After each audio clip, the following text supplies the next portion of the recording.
Hello दोस्तों, welcome to economic science academy. आप सब लोगों का एक बार फिर स्वागत है। और सॉरी फॉर कि टाइमली लेक्चर्स नहीं आ रहे हैं, क्योंकि I am working as an assistant professor in a college. तो जैसे जैसे मुझे टाइम मिलता है वैसे वैसे मैं आपको लेक्चर्स करा देता हूँ। और इसको थोड़ा सा बनाने में भी टाइम लगता है और चीज़ों को थोड़ा कंसाइज और एक सिस्टमेटिक तरीके से आपके सामने प्रेजेंट करूँ, जिससे कि आपका भी बेनिफिट हो। ऐसे ही मतलब जो बहुत सारे ऐसे वीडियोस के अंदर कि कहीं से भी मैटर उठाया डाल दिया, तो वो ज़्यादा इफेक्टिव नहीं होगा और ज़्यादा इतना काम का भी नहीं है। तो एक कंसाइज वे में और सिस्टमेटिक तरीके से आपको मैटर प्रोवाइड करूँ, इसके लिए थोड़ा सा टाइम है, लेकिन नो डाउट आप अपना सिलेबस हो जाएगा टाइमली, हम सिलेबस को पूरा कर लेंगे। कुछ इम्पोर्टेंट चीज़ें हैं वो हमें ध्यान में रखनी है, तो यहाँ पर हम वही चीज़ें डिस्कस करेंगे। तो हम आज जो मांग की अवधारणा या कंसेप्ट ऑफ डिमांड है उसका सेकंड पार्ट करेंगे। पहले पार्ट में हमने थोड़ा लॉ और उसकी एजम्पशंस देखी थी, और बेसिकली डिमांड होती क्या है उसके बारे में हमने बात की थी। अब हम बात करेंगे उसके आगे वाला पार्ट कि इसके एक्सेप्शंस क्या है, मतलब जिसको हम अपवाद बोलते हैं, ठीक है। और डिमांड कर्व है जो नेगेटिवली स्लोप क्यों होता है, मार्केट डिमांड कर्व क्या होता है, इंडिविजुअल डिमांड कर्व क्या होता है, कैसे ड्रॉ करते हैं, ये सारी चीज़ें हम आज के लेक्चर के अंदर देखेंगे।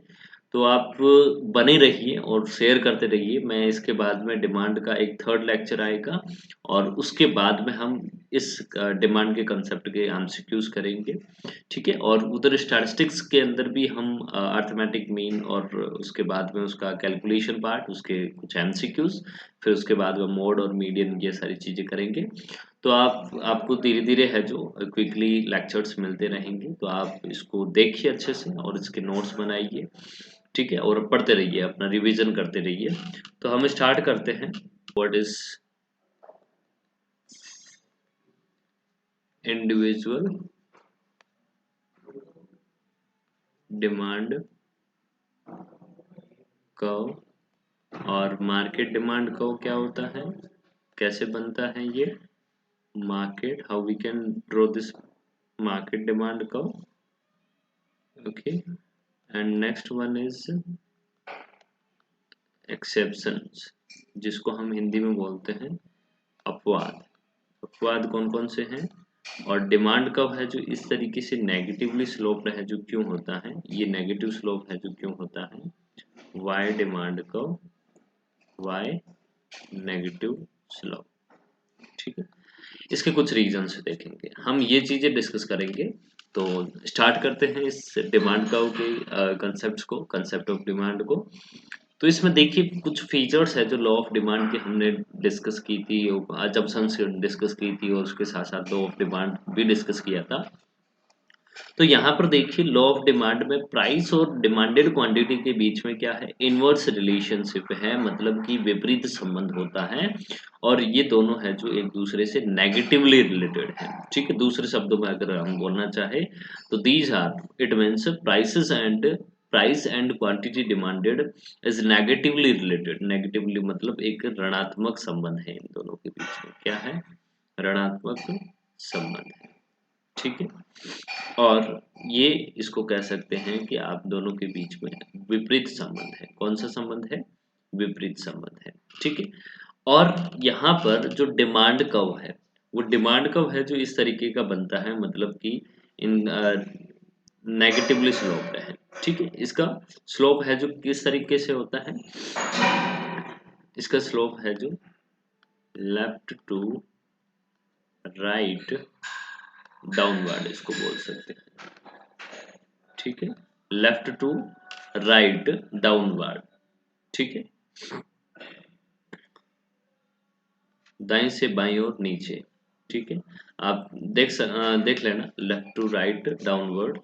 And this is generally true in the case of normal good, मतलब ये हमेशा सामान्य वस्तु के, सामान्य वस्तु के संदर्भ में ही सही होता है। ऐसा नहीं हो कि गिवन गुड्स ले ले, इंफीरियर गुड्स ले ले, तो उस केस में ऐसा नहीं होगा। उस केस में है जो क्या होगा तो वो हम आगे डिस्कस करेंगे। लेकिन यहाँ पर फीचर्स आप देख लीजिए कि प्राइस मतलब प्राइस एंड डिमांडेड क्वांटिटी के बीच में इनवर्स रिलेशनशिप होता है। इट मीन्स नेगेटिवली रिलेटेड है दोनों। और यहाँ पर जो डिमांड कर्व है या फिर मांग वक्र है, उनका स्लोप है या उनकी ढलान है जो क्या होती है, डाउनवर्ड नेगेटिव स्लोप है। लेफ्ट टू राइट है जो डाउनवर्ड स्लोप रहता है। और यह हमेशा है जो एक सामान्य वस्तु नॉर्मल गुड के लिए it is true for only normal good. Clear. और यहाँ पर आप हिंदी में भी देख लीजिए कि व्युत्क्रम संबंध है, मतलब ये दोनों नकारात्मक रूप से एक दूसरे से संबंधित हैं। और मांग वक्र है जो इसकी ढलान है जो नीचे नीचे की ओर है जो ऋणात्मक ढलान होती है। ठीक है। और ये सामान्य वस्तु के मामले में है जो आमतौर पर सही होता है। ठीक है, आई होप ये क्लियर हो गया होगा। तो ये कुछ फीचर्स है। तो यहाँ से आपको कोई एक दो क्वेश्चन, पिछली बार है जो यहीं से क्वेश्चन पूछा गया था कि मांग वक्र का है जो स्लोप क्या होता है, यहीं से आपका कंप्यूटर एग्जाम के अंदर पूछा गया था ये वाला पॉइंट। तो बिल्कुल शॉर्ट एंड स्टिकी पॉइंट्स है जिसको आप समझ लीजिए। बिल्कुल यहाँ से है जो आपका क्वेश्चन बनेगा। ठीक है। नेक्स्ट है कि डिमांड शेड्यूल और डिमांड कर्व, ये दोनों क्या होते हैं, डिमांड शेड्यूल और डिमांड कर्व, कि हम एक स्केड्यूल मतलब एक तरीके की अनुसूची होती है, मांग अनुसूची और मांग मांग अनुसूची और मांग वक्र। ठीक है, मांग अनुसूची और मांग वक्र, इसको हिंदी में ये बोलते हैं। तो एक्चुअल में ये क्या बताता है, डिमांड स्केड्यूल और डिमांड कर्व है। डिमांड स्केड्यूल है जो हमारा स्केड्यूल या अनुसूची है, वो different different quantities of a good demanded eight a different prices, इसको बताता है। क्या क्या बताता है कि अलग अलग प्राइसेस पर, अलग अलग कीमतों पर है जो उपभोक्ता द्वारा अलग अलग जो विभिन्न मांग मात्राएं है जो मांग की जाती हैं, उसको हम क्या बोलते हैं, वो क्या एक्सप्रेस करता है, ये डिमांड स्केड्यूल और डिमांड कर्व है जो इससे शो होता है। तो बेसिकली हम अलग अलग क्वांटिटीज को अलग अलग प्राइस पर अलग अलग क्वांटिटीज को दो तरीके से शो करते हैं। एक तो पर्टिकुलर एक कंज्यूमर के लिए, सिंगल कंज्यूमर के लिए। दूसरा है जो किसके लिए होगा, पूरे मार्केट के लिए, for all consumers in the market. Okay.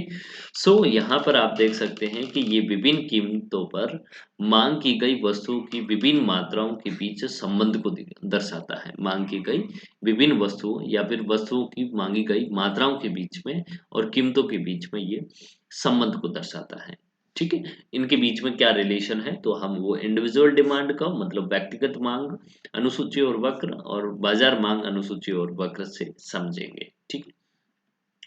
तो यहाँ पर पहले हम बात करते हैं individual demand schedule. Individual demand schedule मतलब व्यक्तिगत मांग अनुसूची होता क्या है, व्यक्तिगत मांग अनुसूची। इसका मतलब ये है कि एक व्यक्ति या फिर कह सकते हैं एक उपभोक्ता विभिन्न कीमतों पर है जो एक वस्तु की कितनी कितनी है जो मात्राओं की मांग करता है, वो है जो यहाँ पर दिया गया है। तो quantities of a given commodity which a consumer will buy at all possible prices at a given moment, मतलब एक ही सर्टेन टाइम के लिए एक कंज्यूमर है जो अलग अलग पॉसिबल प्राइसेस पर कितनी क्वांटिटीज की डिमांड करता है या कितनी क्वांटिटीज है जो एक ही कमोडिटी की परचेज करता है, उसको दिखाता है। तो दी हुई वस्तु की मात्रा जिसे एक उपभोक्ता एक निश्चित समय में सभी संभावित कीमतों पर खरीदेगा। जैसे मान लीजिए अगर उसकी प्राइस है जो आइसक्रीम है, हम कोई भी कमोडिटी लेते हैं, आइसक्रीम की प्राइस है जो 1 रुपीज है, तो उसकी हम क्या करेंगे, फोर कम क्वांटिटीज है जो परचेज करेंगे, 4 यूनिट्स को परचेज करेंगे। लेकिन जैसे ही इसकी प्राइसेस है जो पहले से इंक्रीज होती है, तो हम क्या करते हैं, उसकी कम डिमांड करते हैं। ठीक है। और ज्यादा प्राइस इंक्रीज होती है तो हम क्वांटिटी डिमांडेड को डिक्रीज करते जाते हैं, वैसे वैसे प्राइसेस है जो क्या होती जाती हैं, इंक्रीज होती जाती हैं। और प्राइसेस यहाँ पर इंक्रीज होगी और ये क्वांटिटी डिमांडेड है जो क्या होगी, डिक्लाइन होगी। ठीक है। तो ये एक तरीके से क्या है, मांग अनुसूची है, मांग अनुसूची, या फिर इसको आप कह सकते हैं डिमांड स्केड्यूल है, demand schedule, schedule for individual. ठीक है, ये इंडिविजुअल के लिए डिमांड स्केड्यूल है। ठीक है, समझ में आ गया। अब इसको हम डायग्रामेटिकली इसको समझेंगे। डायग्राम्स में इंडिविजुअल डिमांड को क्या बताता है, मतलब एक मांग वक्र है, वो मांग वक्र क्या बताता है, एक व्यक्तिगत मांग वक्र क्या बताएगा। तो व्यक्तिगत मांग वक्र it shows the relationship between different quantities, different demanded quantities of a commodity at a different possible prices, at a different possible prices of that commodity। मतलब ये वस्तु की विभिन्न मांग मात्राओं को दर्शाएगा जो विभिन्न कीमतों पर, विभिन्न कीमतों पर खरीदी जाएगी, उसके बीच के संबंध को है जो दर्शाता है। ठीक है, मतलब यहाँ पर देखिए अलग अलग प्राइसेस है, जैसे प्राइस इंक्रीज होगी तो वहां पर मांग मात्रा है जो कम खरीदी जाएगी, और कीमत कम होगी तो मांग मात्रा है जो अधिक खरीदी जाएगी। ठीक है, तो यहाँ पर आप देख सकते हैं दोनों के बीच में ऋणात्मक संबंध है, और इस ऋणात्मक संबंध को इस डी डी डिमांड कर्व से दर्शाया गया है। ठीक है, तो इसलिए इंडिविजुअल डिमांड कर्व क्या दर्शाता है, individual demand curve shows the relationship between the various demanded quantities of a commodity and possible prices, various possible prices of that commodity। इसके बीच में रिलेशनशिप को बताता है, इसके अलावा कुछ भी नहीं है। ठीक है, तो ये आप ध्यान रखना। उसके बाद में हम देखेंगे मार्केट डिमांड। अब मार्केट डिमांड और इंडिविजुअल डिमांड के बीच में डिफरेंस क्या होता है, तो थोड़ा सा आप देख लीजिए। मार्केट डिमांड है जो, मार्केट डिमांड क्या होती है, market demand it is all demand, all demand, all demands by all citizens, citizens या पीपल्स इन द मार्केट। मतलब मार्केट के अंदर जितने भी लोग हैं उन सारे लोगों को द्वारा सारे लोगों के द्वारा जितनी भी मांग की जाएगी उसका टोटल है जो क्या होता है मार्केट डिमांड। एक इंडिविजुअल डिमांड करेगा, ऐसे ही बहुत सारे इंडिविजुअल डिमांड करेंगे, बहुत सारे व्यक्ति डिमांड करेंगे, और सारे मिलके है जो अगर मांग करते हैं तो उन सारी मांगों को है जो अगर जोड़ दिया जाए तो वो है जो बाजार मांग निकलती है, हमारे पास में बाजार मांग आती है। तो it shows the total demand of all consumers, मतलब हमारे जितने भी कंज्यूमर्स है उनकी टोटल डिमांड को बताता है the market at different prices of the commodity. मतलब एक कमोडिटी की डिफरेंट पॉसिबल प्राइसेस पर सारे कंज्यूमर्स मिलकर है जो कमोडिटी की कितनी डिमांड कर रहे हैं वो आपकी मार्केट डिमांड होगी। और मार्केट डिमांड कब है जो क्या होगा, ये भी नेगेटिव स्लोप वाला होगा, लेकिन it is the horizontal summation of individual demand curve. ये क्या होगा कि हमारे सभी उपभोक्ताओं की कुल मांग को दर्शाता है, और ये बाजार मांग वक्र है जो व्यक्तिगत मांग वक्र का क्या होता है, क्षैतिज योग होता है। कैसे होता है देख लीजिए, ये अलग अलग मतलब एक ही कमोडिटीज की अलग अलग क्वांटिटीज को दिखाता है, जो सारे बायर्स मतलब जितने भी कंज्यूमर्स है मार्केट के अंदर वो उस डिफरेंट पॉसिबल प्राइसेस पर परचेज करने के लिए रेडी है। वो क्या है कि मतलब ऐसे सारे कंज्यूमर्स, सारे मार्केट के अंदर जितने भी लोग हैं वो सारे मिलकर अलग अलग कीमतों पर है जो एक वस्तु की अलग अलग, एक वस्तु की अलग अलग मात्राएं खरीदने के लिए तैयार रहते हैं। तो उसको हम क्या बोलते हैं, उसको हम है जो मार्केट डिमांड कर्व बोलते हैं, या फिर मार्केट डिमांड स्केड्यूल भी बोलते हैं। इसको मार्केट डिमांड स्केड्यूल बोलेंगे, कर्व तो एक्चुअली हॉरिजॉन्टल समीशन होता है। तो यहाँ पर देखिए मान लीजिए एक मार्केट के अंदर सिर्फ दो लोग हैं, एक तो ए पर्सन है, दूसरा है जो बी पर्सन है। तो ए पर्सन है जो मार्केट के अंदर कितनी डिमांड कर रहा है, ये 2 यूनिट डिमांड कर रहा है। ठीक है, ये 2 यूनिट है जो डिमांड कर रहा है, और उसकी प्राइसेज है जो 6 रुपए है। और उसी कीमत पर दूसरा इंडिविजुअल मतलब दूसरा पर्सन बी व्यक्ति है जो कितनी 3 यूनिट्स की डिमांड कर रहा है।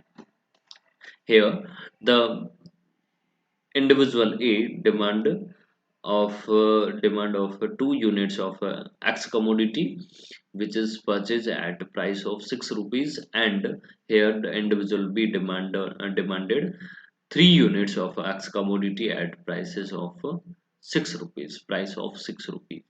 ठीक है, तो 6 rupees per individual B demand है जो 3 यूनिट्स की करता है, और ये 2 यूनिट्स की करता है, और इन दोनों को हम ऐड करेंगे तो कितना होगा, 5 यूनिट्स होगा। ठीक है, तो दोनों इंडिविजुअल मिलकर है जो 6 रुपीज पर 5 यूनिट्स को है जो क्या करते हैं, फाइव फाइव यूनिट्स को क्या करते हैं, 5 यूनिट्स को कंज्यूम करते हैं। सारे कंज्यूमर्स मिलकर 5 यूनिट्स को है जो कंज्यूम करते हैं मार्केट के अंदर। तो मार्केट के अंदर ऑल डिमांड क्या होगी, ये हो गई। तो हमने पहले इसको ऐड किया, फिर इसके बाद में ऐड किया, और ये आपका है जो मार्केट डिमांड कर्व है, that is more flatter than individual demand curve, मतलब आपका इंडिविजुअल डिमांड कर्व है उससे ज्यादा है जो ये फ्लैटर है। ठीक है, समझ गए आप। अब नेक्स्ट है डिमांड कर्व है जो डाउनवर्ड स्लोप क्यों होता है, मतलब हमने अभी तक जो शेप देखा है, इसकी आकृति देखी है, तो यहाँ पर जो इसका कर्व है ये वक्र है, ये वक्र या फिर इसको कह सकते हैं कर्व, ये कर्व है जो नेगेटिव क्यों होता है, इसके पीछे क्या रीजन है इसके पीछे, ठीक है, वो हमें देखना है। तो इसके बहुत सारे रीजंस है ऐसे तो, जैसे law of diminishing marginal utility, इसका मतलब ये है कि जैसे कोई कमोडिटी ए है, इस कमोडिटी का जैसे जैसे आप कंजप्शन करते जाओगे जैसे जैसे जैसे मान लीजिए मैं एक एग्जांपल देता हूँ कि आपके पास में मान लीजिए एक रोटी है, ठीक है, इस रोटी को जैसे जैसे आप कंज्यूम करते जाओगे, इसका एक पार्ट है जो कंज्यूम करते जाओगे, तो जैसे जैसे आप एडिशनल यूनिट्स को कंज्यूम करोगे, मतलब एक एक रोटी को टुकड़े को है आप कंज्यूम करते जाओगे, वैसे वैसे है जो आपकी भूख कम होती जाएगी, मतलब आपका पेट भरता जाएगा, और एक रोटी खत्म होने की जो लास्ट यूनिट होगी, इतनी बाइट बचेगी, आपका पेट फुल हो जाएगा। ठीक है, तो इसका मतलब ये है कि जैसे जैसे आप एक एडिशनल टुकड़ा निकालते हो, उसका एडिशनल अतिरिक्त टुकड़ा, या फिर कहे कि किसी भी कमोडिटी की एक एडिशनल यूनिट को आप कंज्यूम करोगे, तो उससे मिलने वाली जो सीमांत उपयोगिता है, उससे मिलने वाली जो सीमांत उपयोगिता है वो धीरे धीरे क्या होती जाती है, घटती जाती है। ठीक है, घटती जाती है, इसका मतलब ये है कि आपके पास में जितनी जैसे जैसे क्वांटिटी बढ़ेगी, मतलब आपने कंज्यूम किया है किसी कमोडिटी को, जैसे जैसे उस कमोडिटी की क्वांटिटी बढ़ेगी, वैसे वैसे है जो उसकी डिजायर है जो क्या हो जाएगी, कम हो जाएगी, डिजायर क्या होगी, कम हो जाएगी। समझ गए आप लोग। तो ये घटती सीमांत उपयोगिता का नियम जो अल्फ्रेड मार्शल ने दिया था, एक तो ये कारण है कि डिमांड कब है जो नेगेटिवली स्लोप्ड होता है। ठीक है, मार्जिनल यूटिलिटी कर्व भी है जो इसी तरीके से बनता है, मार्जिनल यूटिलिटी कर्व। ठीक है, जैसे जैसे आप किसी कमोडिटी की है जो, मतलब जैसे मान लीजिए कि यहाँ पर आपने मार्जिनल यूटिलिटी लिया है, ठीक है, जैसे जैसे आप है जो क्या करोगे, मैं एक बार आपको बना के बता दूं, ये आपका मार्जिनल यूटिलिटी कर्व है। ठीक है, थोड़ा सही नहीं बन रहा है, तो यहाँ पर जैसे मान लीजिए MU1 है, यहाँ MU2 है, यहाँ MU3 है। ठीक है, अब यहाँ पर क्या होगा, जैसे यहाँ पर आपने कमोडिटी को Q1 Q2 Q3, पहले आपने Q1 से Q2 तक कंजप्शन किया तो मार्जिनल यूटिलिटी इतनी डिक्लाइन हो गई, फिर उसके बाद में और डिक्लाइन हो गई, तो इनके बीच में जो नेगेटिव रिलेशन है, दोनों के बीच में विपरीत संबंध है कि जैसे जैसे आप उपभोग को बढ़ा रहे हो, कंजप्शन इंक्रीज हो रहा है, वैसे वैसे है जो उसकी मार्जिनल यूटिलिटी डिक्लाइन हो रही है। तो ये जो नेगेटिव रिलेशन है, एक तो ये कारण है इसका नेगेटिवली स्लोप होने का, मांग वक्र भी है जो इसी तरीके से होता है, क्योंकि जैसे जैसे मान लीजिए आपके पास में है जो मात्राएं तभी बढ़ेगी जब है जो उसकी कीमत कम होगी। ठीक है, कीमत कम होगी तभी उसकी मात्राएं बढ़ेगी, कीमत है जो अधिक होने पर आप उसकी कम मात्रा को परचेस करोगे, ये भी है जो नेगेटिव रिलेशन है जो इसकी वजह से होता है। ठीक है, अब अगला है, दूसरा है प्राइस इफेक्ट। ठीक है, तो प्राइस इफेक्ट भी एक कारण है, डिमांड कर्व के नेगेटिवली स्लोप्ड होने का एक कारण है, मतलब ये ऋणात्मक ढलान क्यों होती है, उसका एक कारण है, जो पहला हमने देखा law of diminishing marginal utility, मतलब जैसे जैसे किसी कमोडिटी की यूनिट्स को आप कंज्यूम करते हो, वैसे वैसे है जो उससे मिलने वाली मार्जिनल यूटिलिटी डिक्लाइन होती जाती है। ठीक है, तो मतलब अगर उसके पास में ज्यादा क्वांटिटी होगी, ज्यादा क्वांटिटी किस केस में होगी, जब प्राइसेस कम होगी, तो समझ गए आप। फिर है आपका प्राइस इफेक्ट, तो प्राइस इफेक्ट कैसे अफेक्ट करता है, प्राइस इफेक्ट है जो इसको हम नेगेटिव प्राइस इफेक्ट भी बोले जाते हैं, क्योंकि कुछ एक्सेप्शंस को छोड़ के बाकी ये आपका है जो नेगेटिव होता है, प्राइस इफेक्ट है जो नेगेटिव होता है। रीजन ये है कि there is inverse relationship between price and demanded quantity, इसलिए इसको है जो ज्यादातर नेगेटिव, और एक्सेप्शंस क्या है वो हम आगे देखेंगे, वैसे ही वहां पर प्राइस इफेक्ट है जो आपको पॉजिटिव दिखेगा। ठीक है, और price effect is the combination of income effect and substitution effect, मतलब मांग के नियम को कुछ अपवादों के साथ में है जो नकारात्मक मूल्य प्रभाव के रूप में है जो करार दिया जाता है। और ये मूल्य प्रभाव है जो आय प्रभाव और प्रतिस्थापन प्रभाव दोनों का है जो एक संयुक्त रूप है।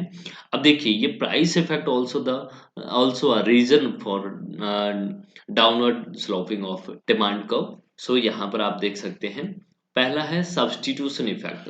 पहले आपको ये समझना होगा कि व्हाट इज सब्स्टिट्यूशन। सब्स्टिट्यूशन का मतलब ये है कि किसी भी एक गुण की जगह हम दूसरी गुण को यूज कर सकते हैं। ठीक है, जैसे मान लीजिए टी है, तो टी की जगह हम कॉफी यूज कर सकते हैं।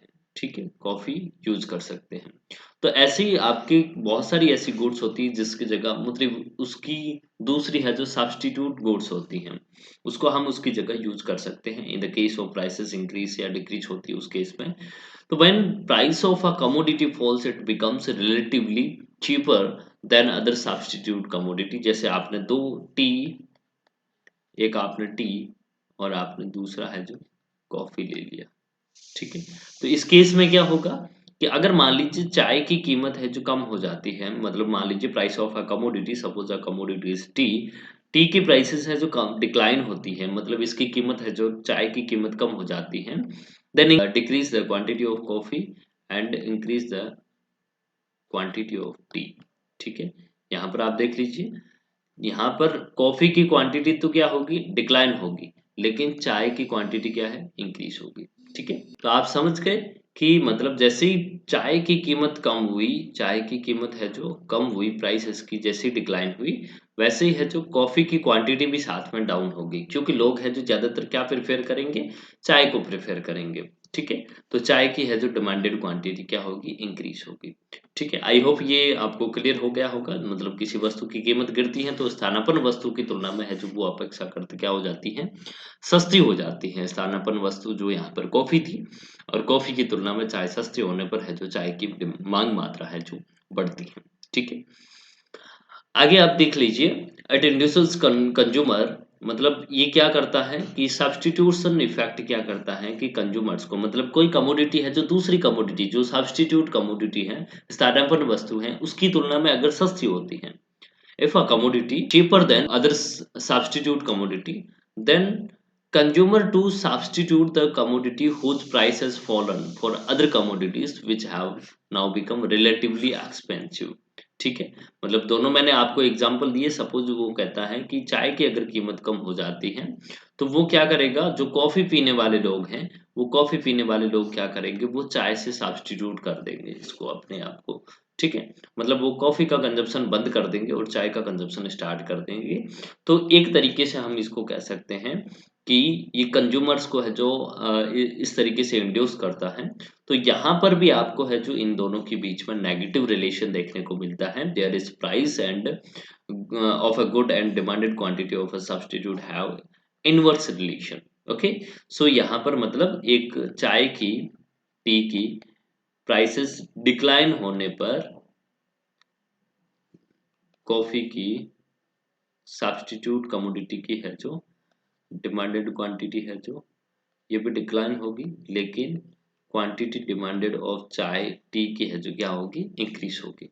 तो यहाँ पर आप देखिए चाय की कीमत और चाय की मांग मात्रा के बीच में है जो क्या है, ऋणात्मक संबंध है। क्या है, ऋणात्मक संबंध है, इसीलिए भी मांग वक्र क्या होता है, ऋणात्मक ढलान वाला होता है। ठीक है, तो यहाँ पर हिंदी में लिखा हुआ है, आप देख सकते हैं, बिल्कुल इजी है, ज्यादा है जो टफ नहीं है, बिल्कुल इजी है, इसको आपको समझना पड़ेगा।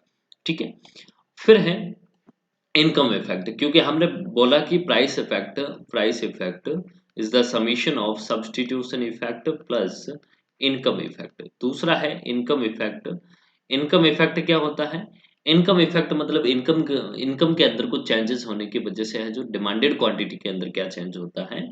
इनकम इफेक्ट का मतलब है कि सपोज मान लीजिए किसी कमोडिटी की प्राइस है जो डिक्लाइन हो जाती है, एक्स कमोडिटी की प्राइस डिक्लाइन हो जाती है, तो मतलब जो पहले कंज्यूमर उसके लिए पे कर रहा था 1 kg, कोई भी मान लीजिए 1 kg हम है जो शुगर ले रहे हैं, शक्कर ले रहे हैं, वो परचेज कर रहा था, उसको 40 रुपीज पे करने थे।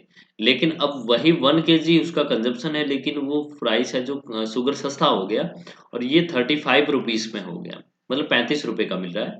इसका मतलब 5 रुपए उसके बच रहे हैं, तो इसका मतलब है कि 5 रुपए उसकी इनकम बढ़ेगी। वास्तविक इनकम है जो बड़ी है क्योंकि कीमत कम हुई है। वास्तविक इनकम इस तरीके से भी बड़ी है क्योंकि रियल इनकम को निकालने का फॉर्मूला एक ये होता है, रियल इनकम में मतलब आपके नॉमिनल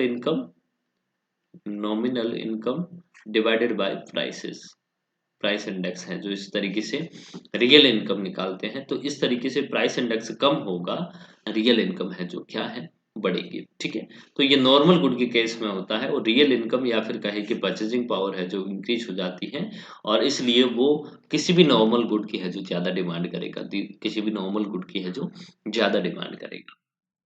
तो यहाँ पर आप देख सकते हैं कि जैसे ही कंज्यूमर की इनकम इंक्रीज हुई, कैसे भी रीजन उसके पीछे क्या है कि प्राइस ऑफ कमोडिटी एक्स है जो डिक्लाइन होने पर कंज्यूमर की इनकम इंक्रीज हुई, तो इससे दूसरी कमोडिटीज के है जो कोई भी नॉर्मल गुड की है जो डिमांडेड क्वांटिटी इंक्रीज होगी। इसका मतलब है पी एक्स और क्यू एक्स के बीच में भी नेगेटिव रिलेशन है क्योंकि एक डिक्लाइन हो रहा है तो दूसरा है जो इंक्रीज हो रहा है। नेगेटिव रिलेशन के होने की वजह से भी है जो यहाँ पर ये आपका क्या होगा, मांग वक्र है जो ऋणात्मक ढलान वाला होगा। ठीक है, income effect is positive in case of normal good के केस में इनकम इफेक्ट पॉजिटिव होता है। कैसे होता है कि किसी भी कंज्यूमर की इनकम बढ़ती है तो वो ज्यादा डिमांडेड क्वांटिटी है जो डिमांड करता है, उसकी ज्यादा मात्रा है जो खरीदता है, सीधी बात है। तो इसलिए इसको पॉजिटिव कहा जाता है, सेम डायरेक्शन के मतलब जैसे जितनी जितनी ज्यादा इनकम होगी आप उतना ही ज्यादा खर्च करोगे। ठीक है, तो सीधी सी बात है कि आय प्रभाव है जो हमेशा धनात्मक होता है। क्या होता है, धनात्मक होता है। तो आप ये समझ लीजिए मामले में आय प्रभाव है जो सकारात्मक या फिर धनात्मक होता है, धनात्मक। ठीक है, धनात्मक भी कह सकते हैं और मतलब इन दोनों के बीच में है जो एक सीधा संबंध होता है। क्या होता है, सीधा संबंध, सीधा संबंध।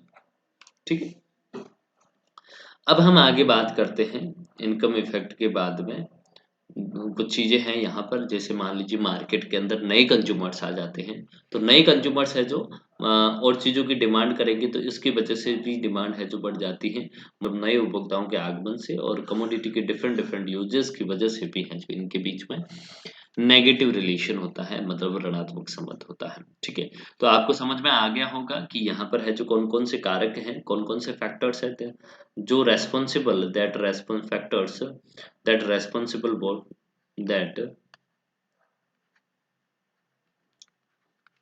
responsible for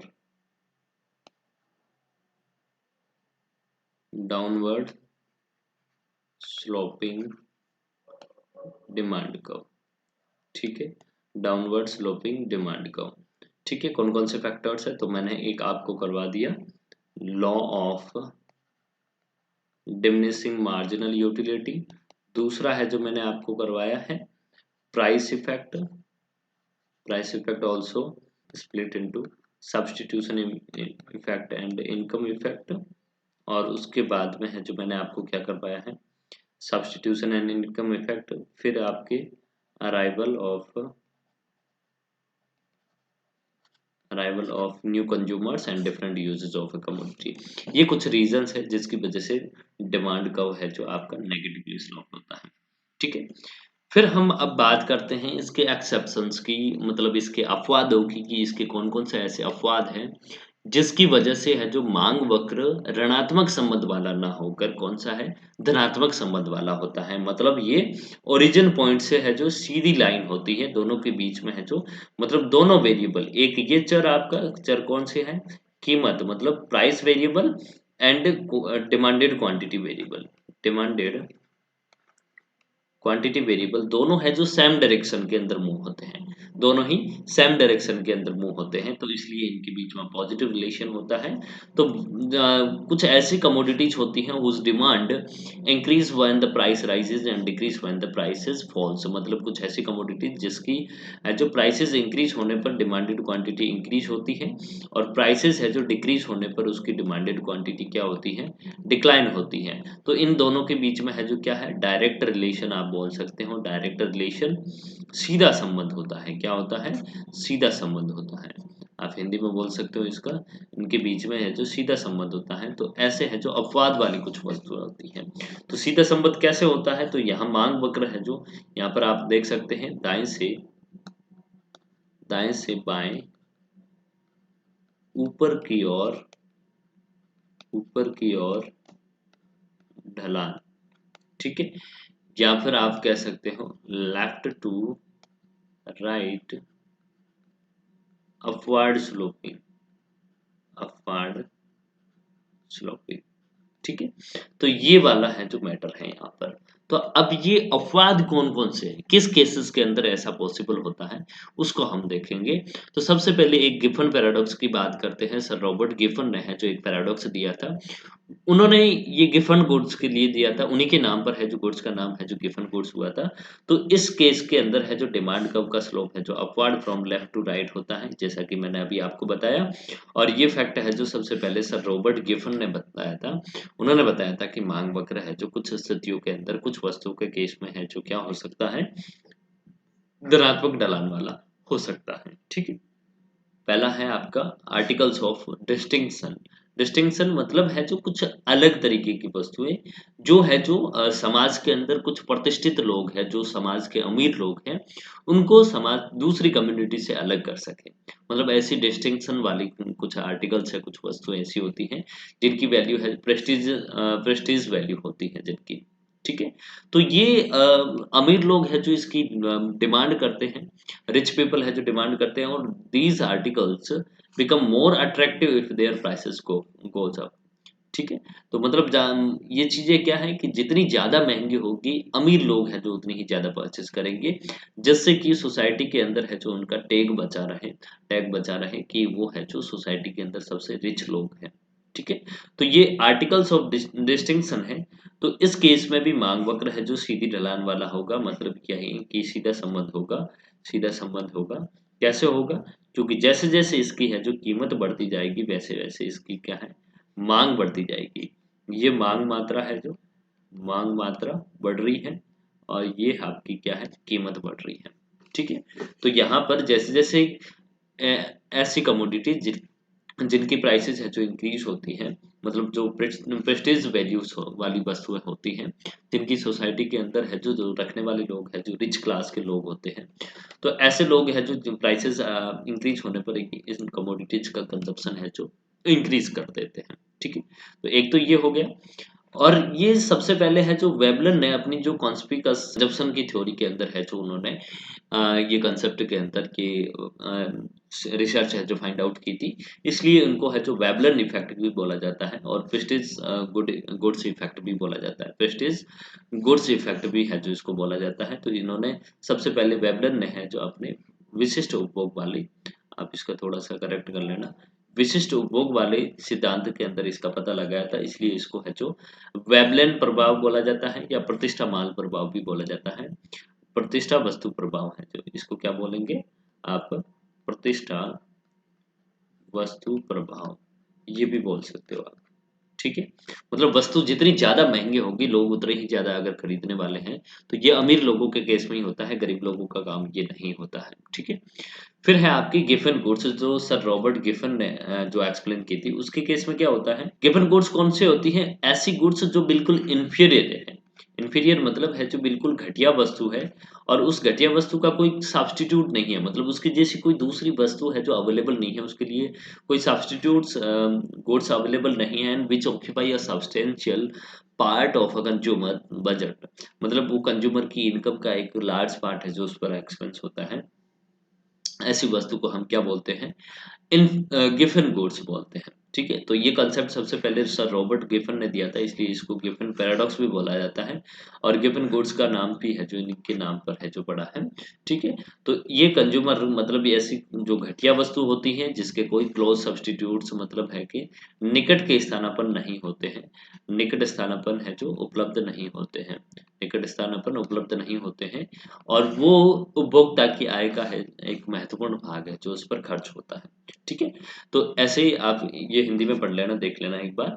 तो इसलिए सारी गिवन गुड्स है जो इंफीरियर गुड्स होती हैं, सारी गिवन गुड्स जितनी भी होगी, क्योंकि given goods are inferior goods, इसलिए all given goods are inferior goods, but all inferior goods are not given goods, मतलब सारी घटिया वस्तु है जो गिवन गुड्स नहीं होती है।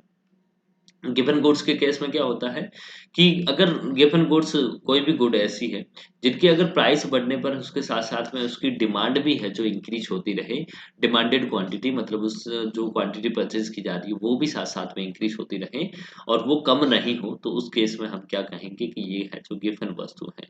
गिवन वस्तु है जिसकी क्वालिटी है जो बहुत ही घटिया क्वालिटी की वस्तुएं होती है, और वो जैसे-जैसे उसकी कीमत बढ़ती है वैसे-वैसे है जो उसकी माँग मात्रा भी है जो क्या होती है, बढ़ती जाती है। मतलब ये गिवन गुड की प्राइसेज़ इंक्रीज़ होने पर उसकी डिमांडेड क्वांटिटी है, ये भी इंक्रीज़ होती जाती है। तो इसको हम क्या बोलते हैं? इसको है जो हम गिवन वस्तु बोलते हैं। तो गिवन वस्तु के केस में है जो माँग वक्र कैसा होगा? गिवन वस्तु के केस में है जो माँग वक्र है जो धनात्मक ढलान वाला होता है। जैसे-जैसे इसकी कीमत बढ़ती है वैसे-वैसे इसकी माँग मात्रा है जो क्या होती है, बढ़ती जाती है। ठीक है? P1 से P2 हो गया और ये Q1 से आपका क्या हो गया, Q2 हो गया। ठीक है? ये आपका माँग वक्र है। तो ये किसके लिए है? गिवन वस्तुओं के लिए है। किसके लिए है? गिवन गुड्स के लिए। ठीक है? अब ध्यान रखना ये क्वेश्चन पूछा जाता है, बहुत इंपॉर्टेंट है। ये कांसेप्ट किसने दिया? एक तो ये पूछा जाता है, तो गिवन गुड्स का कांसेप्ट है जो गिवन ने दिया था, आप इसलिए इतना ध्यान रखना। बाकी उसके साथ-साथ में कुछ एग्ज़ाम्पल पूछे जाते हैं, तो जैसे कि रोटी की कीमत बढ़ती, गिवन ने है जो ये फाइंड आउट किया था कि अ, उस कंट्री के अंदर जैसे-जैसे उस ब्रेड की कीमत बढ़ती गई, वैसे-वैसे उस ब्रेड की है जो ज़्यादा क्वांटिटी परचेज़ की गई। ये एक्चुअल में उन्होंने वास्तव में रिसर्च की थी ऐसी, कि जो मज़दूर कम्युनिटी है ब्रिटिश के अंदर, उनके अंदर है जो ये रिसर्च की गई। ठीक है? तो यहाँ पर कुछ एग्ज़ाम्पल्स हैं, जैसे मान लीजिए है जो कॉर्ड्स सीरियल्स है, कॉर्ड्स कोर्स ग्रेन्स है, जैसे मान लीजिए बाजरा है, और लो क्वालिटी का है जो चावल है या फिर गेहूं है, व्हीट, लो क्वालिटी राइस है, ये सारी चीजें हैं जो क्या है, गिवन गुड्स के हैं जो एग्जाम्पल है। ठीक है? जो घटिया से भी घटिया है, घटिया से भी घटिया है। उसके अलावा कुछ और इसके एक्सेप्शंस हैं, मतलब इसके एक्सपेक्शंस या एक्सेप्शंस ये हैं कि मान लीजिए future expectations about the prices, मतलब कि भविष्य की कुछ है जो कीमत की या कीमत के बारे में भविष्य में अपेक्षाएं। ठीक है? फ्यूचर एक्सपेक्टेशंस क्या होती हैं? जैसे उनको पता चले, उपभोक्ताओं को पता चले कि फ्यूचर के अंदर इसकी है जो कीमतें बढ़ सकती हैं, कीमतें बढ़ सकती हैं, तो वो क्या करेंगे? भले धीरे धीरे कीमतें बढ़ती रहें, लेकिन वो ज्यादा से ज्यादा क्वांटिटी की है जो डिमांड करेंगे। ठीक है? उनको एक्सपेक्टेशंस ऐसे रहती हैं कि फ्यूचर के अंदर बहुत ज्यादा कीमतें हो जाएगी, इसलिए वो क्या करते हैं, चीजों को परचेज करके स्टोर करना शुरू कर देते हैं। उनको फ्यूचर के अंदर लगता है कि फ्यूचर में कीमतें कम होने वाली है, तो है जो वो क्वांटिटी डिमांडेड है जो कम परचेज करेंगे। ठीक है? तो इस केस में भी दोनों के बीच में है जो धनात्मक संबंध है, जो पॉजिटिव रिलेशन होता है, तो ये भी है जो मांग वक्र को है जो धनात्मक ढलान वाला बना देता है, इस तरीके का बना देता है। और नेसेसरी गुड्स है, भले ही कितनी कीमत है, आपको अगर जीवित रहना है, जीविकोपार्जन के लिए जो वस्तु चाहिए आपको चाहिए ही चाहिए। जैसे मान लीजिए आटा है, आटे की कीमत है जो एक बार मान लीजिए 1 केजी है जो 300 भी हो जाए तो भी आप इसको परचेज़ करोगे, क्योंकि बिना आटे के आपका काम नहीं चलेगा। आप चीज़ें, क्योंकि ये एक तरीके से फ्लोर है जो आपका क्या है, फ्लोर एक नेसेसिटी के अंदर आता है। तो ऐसी आवश्यकता वाली वस्तुएँ हैं, आवश्यकता वाली वस्तु के लिए माँग वक्र है जो हमेशा क्या होता है, वो धनात्मक ढलान वाला होता है। ठीक है? मांग वक्र है जो धनात्मक ढलान वाला होता है, जो लेफ्ट टू राइट है जो अपवर्ड स्लोपिंग होता है। Left to right upward sloping वाला होता है। क्या होता है? Upward sloping. ठीक है? और स्पेक्युलेटिव गुड्स हैं, स्पेक्युलेटिव गुड्स के अंदर भी है जो यही केस होता है, जितनी ज़्यादा प्राइसेस बढ़ेगी, उतनी ज़्यादा है जो उस कमोडिटी को परचेज़ किया जाएगा। ठीक है? स्पेक्युलेशन जो सट्टेबाज़ी होती है, सट्टेबाज़ी में भी है जो यही होता है। ठीक है? समझ गए आप लोग? तो ये आपका है जो कुछ एक्सेप्शंस थे अपवाद थे जिसको हमने अभी डिस्कस किया, और उसमें कुछ ऐसे हैं जो कॉन्स्पिकुअस नेसेसिटीज हैं। कुछ ऐसी गुड्स होती हैं जो डेमोस्ट्रेशन मतलब दिखावे के लिए है, जो दिखावटी प्रभाव के लिए काम में आती हैं। तो demonstration effect of a consumption pattern of a social group to which individual belongs, मतलब सोसाइटी के अंदर जहाँ पर वो जिस कम्युनिटी के अंदर सोसाइटी के अंदर है, जो सोशल ग्रुप में रहता है, तो वहाँ से अपने आप को बिलॉन्ग करने के लिए, अपने आप को है जो वहाँ से शो ऑफ करने के लिए कुछ ऐसी चीज़ों की है जो वो माँग करता है, जिसकी है जो कीमतें ज़्यादा होती है, या कीमत बढ़ने पर हर जो उस कमोडिटी को वो परचेज़ करता है। ठीक है? तो कुछ वस्तुओं की माँग है जो सामाजिक समूह के उपभोग पैटर्न के प्रदर्शन प्रभाव से प्रभावित होती है, जिससे एक व्यक्ति है जो संबंधित होता है। ठीक है? मतलब कि समाज के अंदर, उस सोसाइटी के अंदर, उस सोशल ग्रुप के अंदर सारे अमीर लोग हैं। क्या है? सारे अमीर लोग हैं। उन अमीर लोगों को देखकर, अपना दिखावा करने के लिए अमीर लोगों को देखकर है जो वो भी महँगी चीज़ें परचेज़ करने लग जाता है, जो साइड वाला है। तो इस तरीके से ये कॉन्स्पिकुअस नेसेसिटीज़ है। मतलब दूसरे लोगों को देखकर दिखावटी शो ऑफ करना, तो इसको भी हम क्या कहेंगे? ये भी एक तरीके का अपवाद है। कि दूसरे लोगों के लिए तो वो अमीर लोगों के लिए अफोर्डेबल है, वो ईज़िली अफ़ोर्ड कर सकते हैं। लेकिन ये गरीब लोग हैं जो उनकी खरीद को देखकर भी खरीदते हैं।